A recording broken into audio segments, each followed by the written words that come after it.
Welcome to Living Chassidus. Together, let's live the Chassidus we learn. Morning, everybody. Welcome to Chassidus in the Morning, Kuntres HaTefila. Finishing up after the last parak. Well, not really the last parak, but what we've been learning. Parak Tes.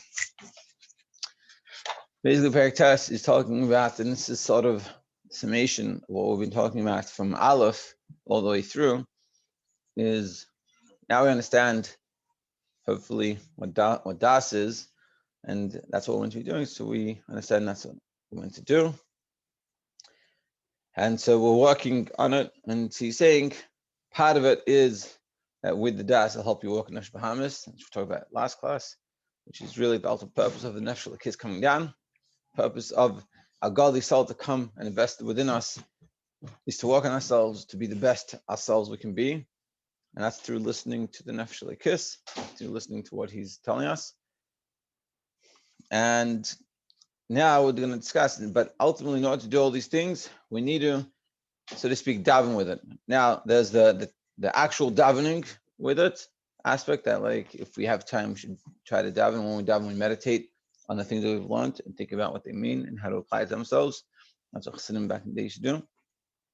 But now it means taking the Maimer and not just learning it, but really taking some time out, whether it's officially, like actually taking time out, or whether it's like thinking about it during a day, about what the Maimer is trying to teach me, and how do I connect to this, and and thinking about God and putting them together. Let's see.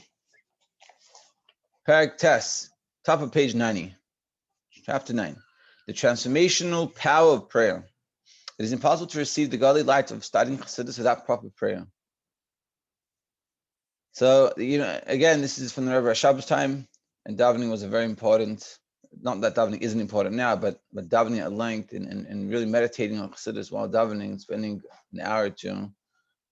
You could say for nowadays, it's like, half the time, sort of, half an hour, spending 15 minutes to half an hour would be as equal. Das continued. Similarly, it is understood when one's service of prayer is amid the deep delving concentration of Das, like we've been talking about till now. One davens, he davens level of Das that is really connecting to the word and connecting to the Chassidus that he's learning, so that the godly light is felt in his mind and heart, so he feels the godliness. Then the person senses the goodness, i.e. the excellence of godliness. So then he senses the greatness of godliness, the excellence of it. As a result, he becomes excited with a love and yearning for God, which is ultimately what we're looking for over here. We're looking to be connected to God, to want to connect to God, to feel that connection with God. And he's saying through learning properly,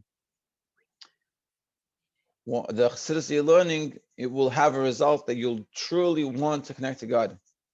To the degree that the person feels the virtue of godliness, he feels the baseness of evil. And the more you feel the virtue, the benefit of elikus, the more you will recognize the opposite in regards to klippa.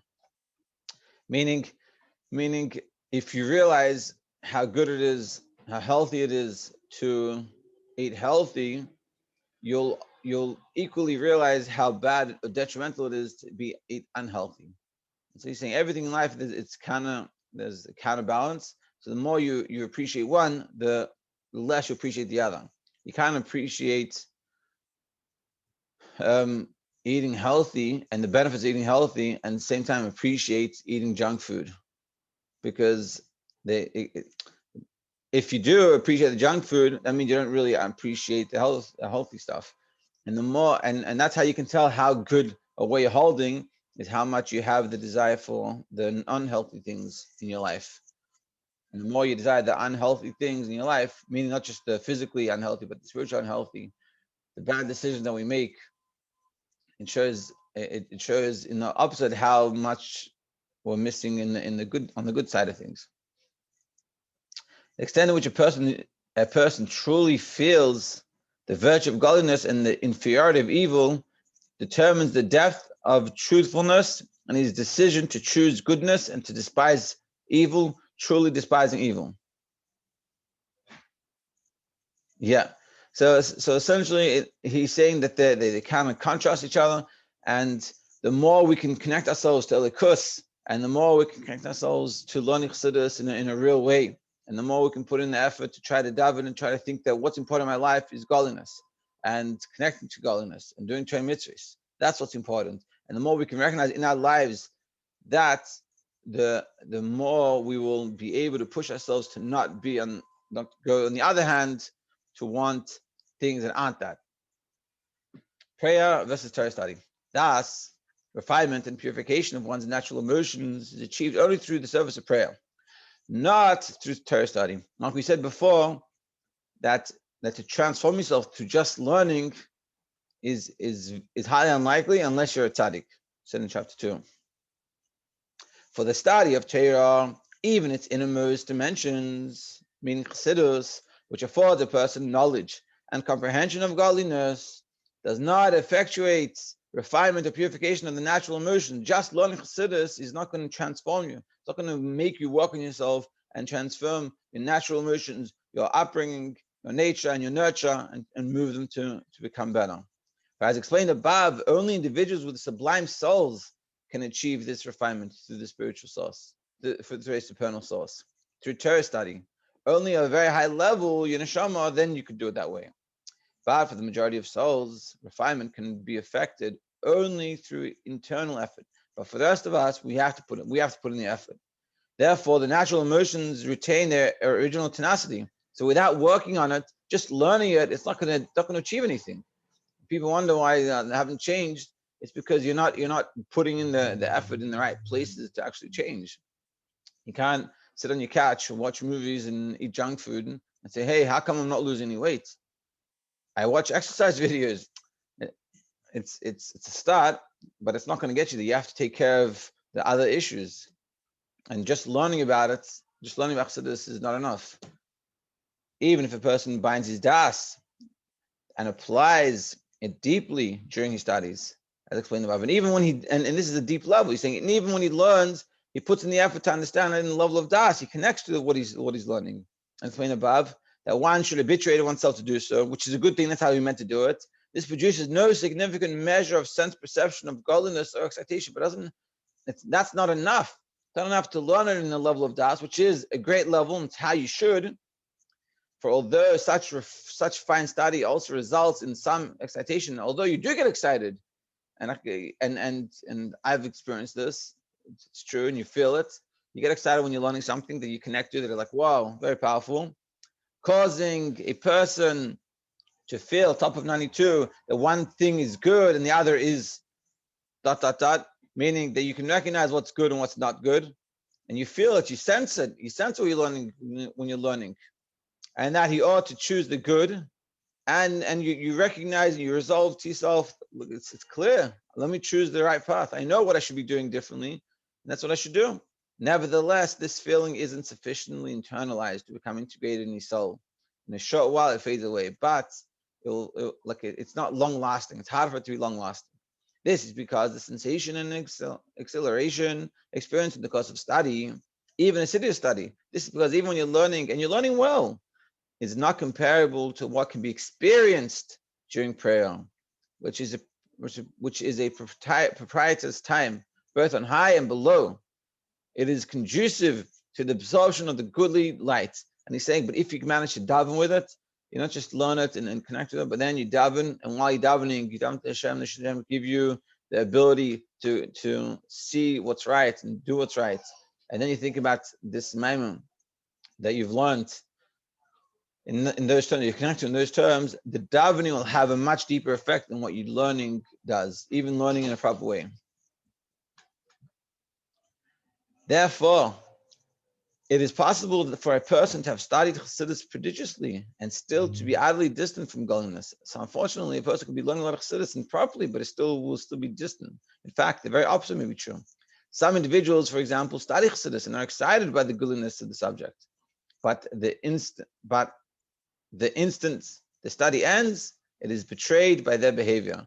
But unfortunately, when we see this too often, a lot of people learn Chassidus but the way they act afterwards is as if they didn't learn. It doesn't look like you learned Chassidus. It's embarrassing sometimes even. They engage in frivolity and scoffing, and some even in profane speech and the like, coming very close to prohibited behavior, to the point where they are susceptible to plunging into absolute evil. God save us. And that's how bad it can become. And this is due to the coarse evil in their souls, which is as forceful as ever, not having been weakened in the least through the study. Because when they when they learned, it didn't change anything.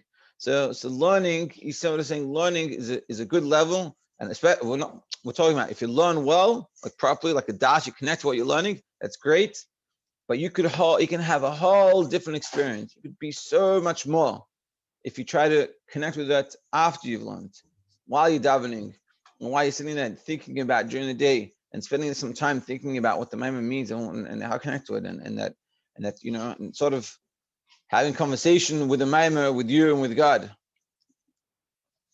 That Bab is especially true of a person whose nature is materialistic and coarse, as will be discussed later.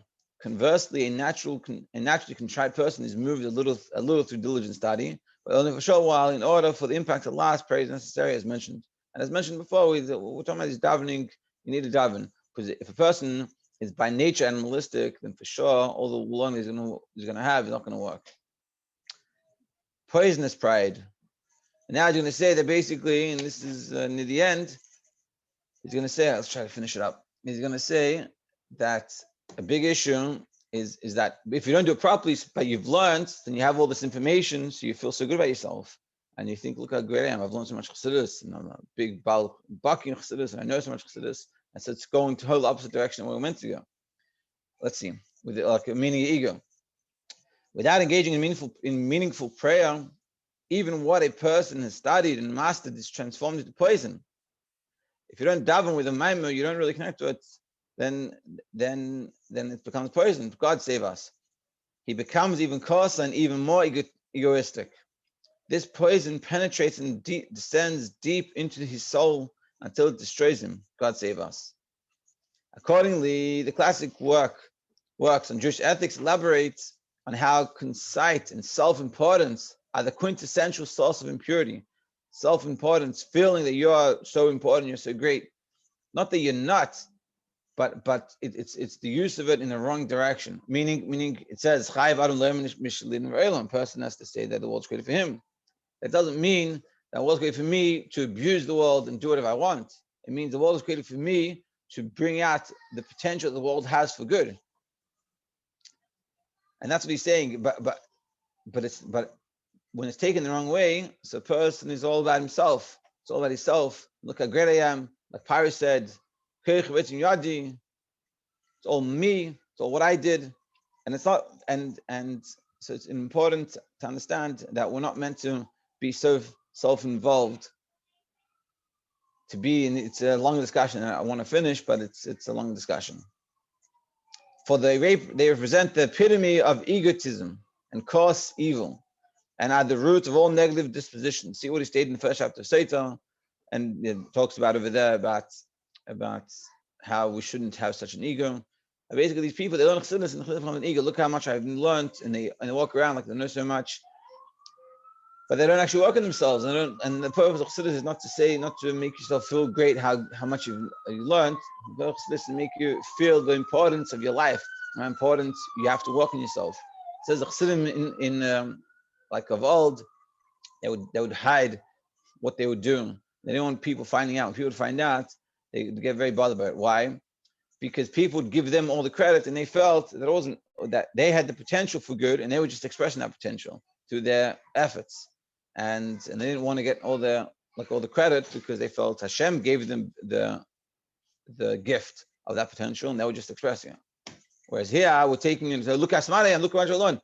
And you can't walk around, do you know what it says in that Maimon? Oh, you don't understand. I'll explain to you what it means. You're not coming from a place you care about the other person. You want to help them out, understand so doesn't have a better life. It's more just want to show off what you've learned. Because this is what is the meaning of the verse why is the purchase price of wisdom in the hands of the fool? Since he lacks an understanding heart, it would have been preferable for him not to have acquired wisdom at all. Then at least he would not have fallen prey to conceit. Why is the purchase price of wisdom, meaning the ability to have wisdom, and how the fool the person doesn't understand what he's getting? He's making prices, but doesn't appreciate what the value of making the price is. I'm going to stop here, just near the end, but I don't want to rush it too much, and we can finish it off like a mensch tomorrow. I'd like to wish everyone a great day, and tomorrow we finish off.